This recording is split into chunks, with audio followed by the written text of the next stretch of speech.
ఆషాఢమాసంలో జరిగే బోనాల జాతర సందర్భంగా సప్తమాతృలకి సప్తబోనం కార్యక్రమంలో భాగంగా శ్రీ మహంకాళి జాతర బోనాల ఉత్సవాల ఉమ్మడి దేవాలయాల ఊరేగింపు కమిటీ ఆధ్వర్యంలో శ్రీ గాజుల అంజయ్య గారి అధ్యక్షతన విజయవాడలో ఇంద్రకీలాద్రిలోని అమ్మలగన్నయమ్మ ముగురమ్మల మూలపుటమ్మ మన కనకదుర్గమ్మ తల్లికి గంగా తెప్ప సమర్పణ, తదుపరి పట్టు వస్త్రాలు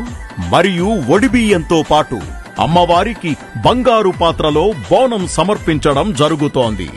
జూలై 14 ఆదివారం రోజు ఉదయం 9 గంటల నుండి బ్రాహ్మణ వీధి జమ్మి చెట్టు నుండి ప్రారంభమై కనకదుర్గమ్మ తల్లికి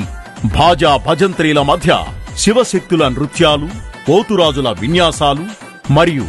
వివిధ కళాకారులతో కనకదుర్గమ్మ అమ్మవారికి బంగారు బోనం సమర్పణ జరుగుతోంది. భక్తులు అధిక సంఖ్యలో విచ్చేసి